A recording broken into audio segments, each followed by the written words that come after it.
talk crochet.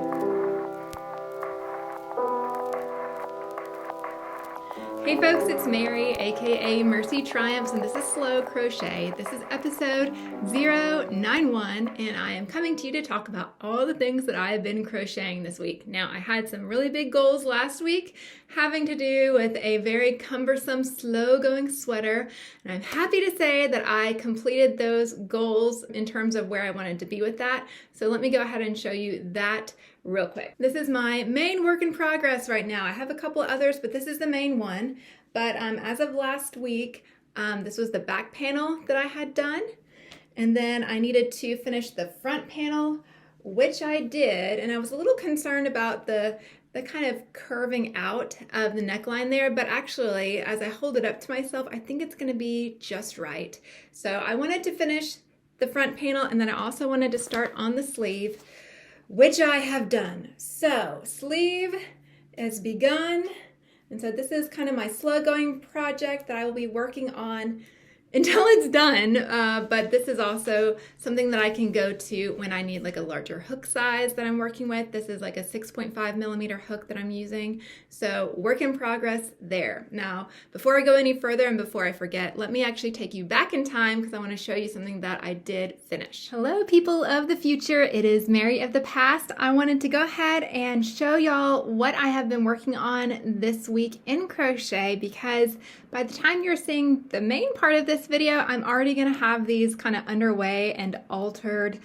You'll see, you understand what I mean. Basically, if y'all saw my Hirschner's yarn haul, you got the sense, you know that I'm going to be doing a part 2 of the trials of different anti-pilling acrylics in a worsted weight, a 4 weight.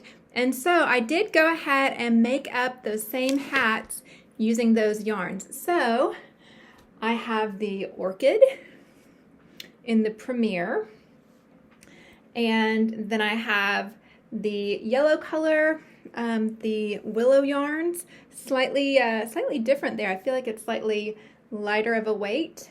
And then I have Hirschner's version of their anti-pilling acrylic. I cannot remember if it's Ivy or Juniper color, one of those. And then I have the basic Hirschner's worsted in that honeysuckle color. So that one is done as well. And then I even do have one more anti-pilling acrylic, and this is Walmart's brand, Mainstays brand. And I have that one too. So 5 hats that I did make this week. 1, 2, 3, 4, and then 5. So these did keep my hands kind of busy. I was using a 6.0 millimeter hook, a J hook. But yes, I have to go ahead and start the process now of putting these through the wash and dryer. And yeah, you can look forward in the future to a video that is dedicated to looking at and comparing how well these anti-pilling acrylics do. So I will jump you back to the present now. Y'all, I'm really excited to start my part 2 of that whole experimental process of these anti-pill acrylics. And as of right now, I've already washed them once, and so it'll just kind of be part of the family routine of when we do laundry. I'm not going out of my way, wasting water, doing separate loads just with those. So yeah, look for that review of those different anti-pilling acrylics in the next few weeks.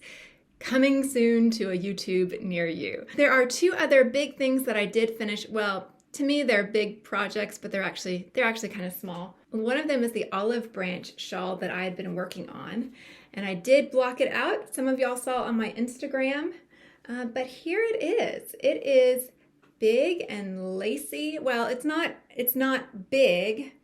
It's maybe 15 inches from top to bottom, and maybe 4 feet in width, maybe 5. But it's just the sweetest little shawlette. And I think with it being so lacy, it'll be a great kind of transitional piece in this kind of getting towards autumn, but it's really not actually cold, but it's wanting to be cold. We're wanting it to be cold. Anyway, it's just a sweet little accessory there. And I really do love how it turned out. I did block it fairly aggressively, but that was all right. This is a a wool and nylon blend, so it took it really nicely. But yeah, I think it's a really fun little design, fun pattern, and I think it worked up just a treat. So I'm really glad to have that done. I was using I think it's a 3.25 or a 3.5. I was using a size F hook. Sometimes, especially with the vintage hooks, it's hard to tell whether they were 3.25 or 3.5 or 3.75. Sometimes the vintage hooks are different than the modern hooks, and depending on the brand. Anyway, so pretty much it's a guess of a USA F out of maybe the 70s. That's the hook I was using, and once I was finished with that, that actually tends to be the hook that I use when I make amigurumi. So yes, I made a piece of amigurumi this week.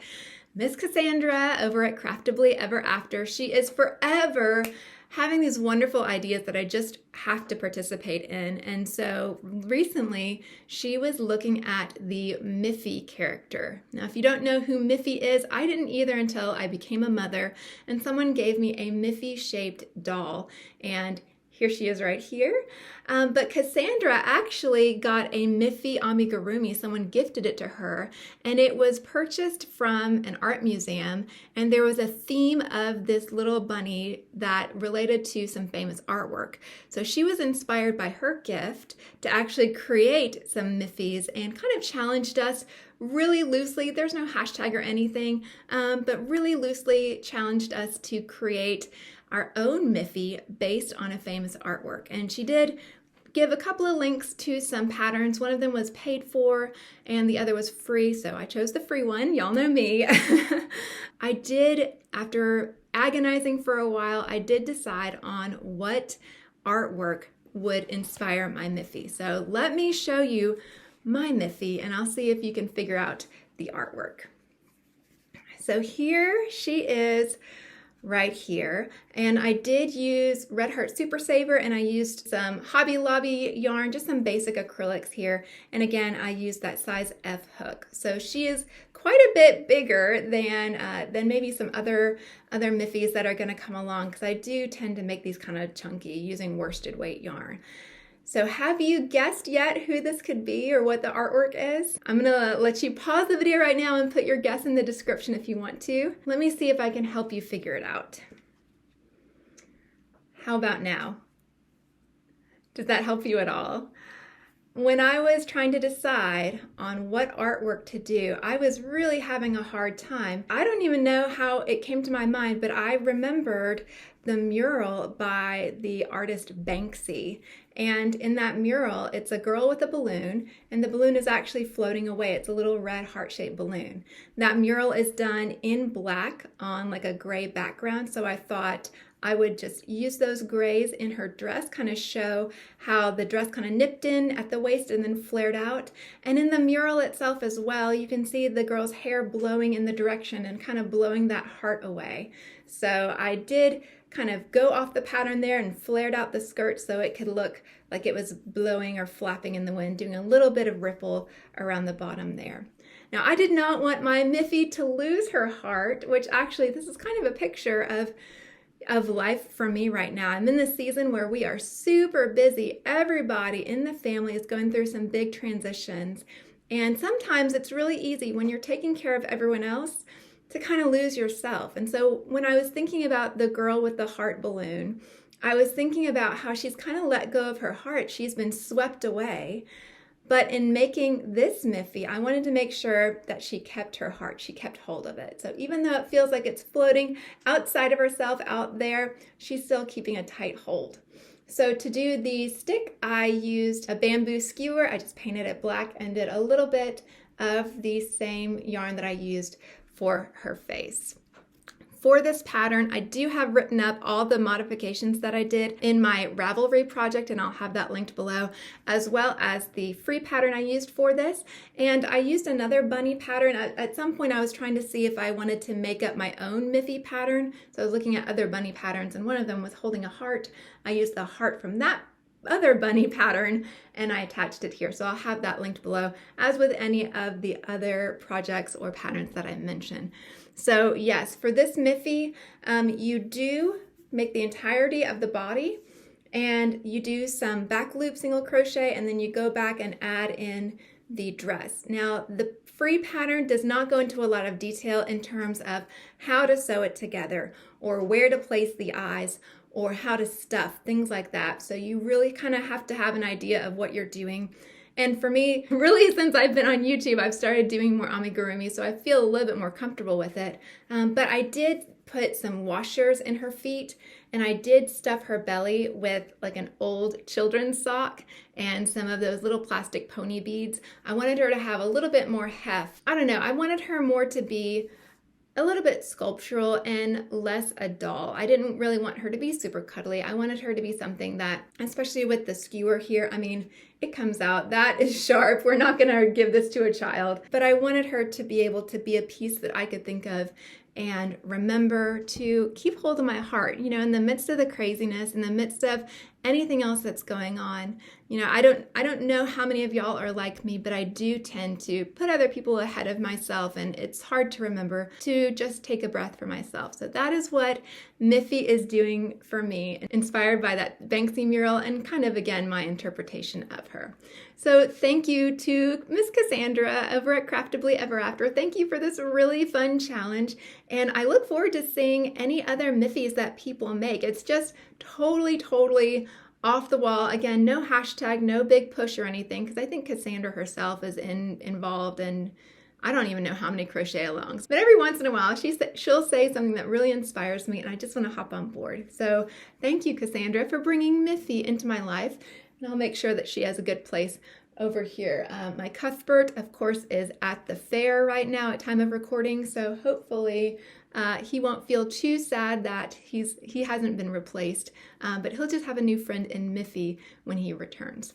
I almost forgot. It is the 1st of the month, and that means I want to check in on my Scrappy Hexagon blanket back here. Now, I have not done anything on it, but I have made a total of 70 of these little centers. Now, I'm not sure, maybe I do want to go ahead and start working on adding these into the blanket, because I think with 70, that should take me through another 2 rounds. But yes, so many different, lovely, delightful, jubilant, fun colors. You can see some of the scraps, you know, some of the anti-peeling acrylic that I was using more recently. Here is the same yarn that I was using for Miffy's little heart balloon. But yeah, I've been doing my best to work through my little scraps of acrylic, and it has been a lot of fun just to do these centers. So as it starts cooling down and the blanket grows, I can put it on my lap and work on these bit by bit. But all of these, the ends have been sewn in, so that's a big plus too. Since I'm doing join as you go, it shouldn't be that big of a deal, and hopefully by this time next month, I will have more of that blanket to report on to you. So yes, that's all for me for this week. Thank you so much for spending some time with me today. Thank you to all of my subscribers. I've had some new ones come along. I see you, I appreciate you. And I certainly appreciate all y'all that have hung out with me through well, it's been over a year now, but through the months. It has been such a joy to get to connect with y'all, to hang out with y'all in the comments, and to hear what y'all are excited about. And honestly, this is one of the most encouraging and wonderful communities that exists in the internet, I do believe. So thank you so much for adding your positivity and your joy back out into the interwebs. You know, you really do make a difference in folks' lives, and certainly in mine. So what an honor and a privilege to be part of your life. Thanks so much for spending some of your time with me. If I'm not your cup of tea, thank you so much for listening all the way this long. I really do appreciate you, and I do hope I'll see you again soon. Bye!